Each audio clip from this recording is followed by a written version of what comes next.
This chart illustrates two diverging trajectories in modern medicine. On the left, we see a steep, continuous rise in global deaths from non-communicable diseases, chronic conditions that require lifetime management. On the right, the clinical pipeline to develop new antibiotics is almost entirely empty. While healthcare systems struggle to afford the daily treatments required for those chronic diseases, the biological efficacy of the antibiotics we already have is actively collapsing due to antimicrobial resistance. We are fighting a two-front war. One is a crisis of economic abundance, figuring out how to distribute vast quantities of existing chemical commodities. The other is a crisis of severe biological scarcity. To see how these two distinct crises collide in real time, we have to look at India. As the world's fifth largest economy and a massive global supplier of generic pharmaceuticals, India is positioned directly at the center of this tension.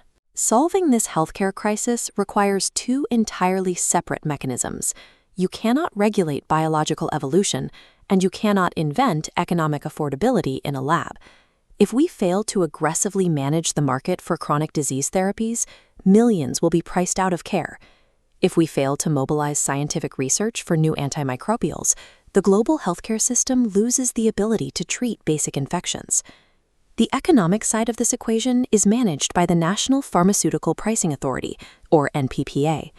For decades, India relied on cost-based pricing models to control drug expenses. It was a system that calculated maximum prices based directly on the raw materials and manufacturing inputs required to make a pill. In 2013, the policy shifted entirely to a market-based pricing framework under the new Drug Price Control Order. The government targets the prices of specific drug formulations based on their essentiality, specifically whether they appear on the National List of Essential Medicines. Over the past 10 years, the NPPA has locked in the retail prices for 2,799 different new drugs. This pie chart breaks down those price interventions. The vast majority of them, 83%, are strictly aimed at treating non-communicable diseases. That aggressive regulatory focus perfectly matches the domestic epidemiological data. Chronic conditions like diabetes and heart disease now cause roughly 60% of all deaths in India. By indexing price controls directly to disease prevalence, the NPPA forces the pharmaceutical market to adapt to the shifting health burdens of the population. This market control relies heavily on leveraging the patent cliff, the exact moment a pharmaceutical company loses its exclusive legal right to manufacture a specific drug. When those patents expire, the NPPA immediately steps in to fix maximum retail prices for the new generic versions entering the supply chain. We can see this mechanism at work in the anti-diabetic drug category. This chart tracks retail price approvals over the past decade. Notice the massive upward spike between 2021 and 2023. The NPPA rapidly notified these prices to capture savings from recent patent expiries. The impact on consumer cost is severe. The combination of vildagliptin and metformin dropped from roughly 27 rupees per tablet down to around 9 rupees. The dapagliflozin and metformin combination saw a similar reduction, falling from 57 rupees to just 12 rupees per tablet. This strategy extends beyond diabetes. Looking at this chart for cardiovascular drugs, we see a nearly identical sharp spike in price approvals back in 2018. Market-based pricing operates as a highly effective distribution tool. It takes chemical commodities that already exist in abundance and ensures they actually reach the masses. But economic distribution models are useless against actively mutating pathogens. Antimicrobial resistance is a massive biological failure, directly causing 1.27 million deaths worldwide in 2019. To map how this happens, epidemiologists use a One Health framework. It reveals that clinical overprescription to human patients is actually a small fraction of the total problem. This diagram maps the systemic drivers of drug-resistant pathogens. The center shows antimicrobial resistance as the biological consequence of environmental exposure. Top right shows healthcare inputs entering sewage systems.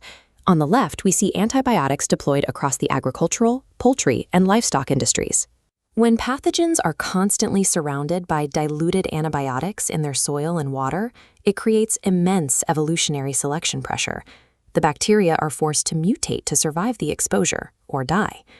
Because these chemicals are dispersed across multiple global industries, traditional market regulation is powerless to stop the biological evolution happening in the environment. The World Health Organization tracks the most dangerous resulting mutations on its priority pathogens list. A major focus is the ESKAPE group. These are primarily gram-negative bacteria with highly impermeable cell walls, leaving doctors with severely limited treatment options.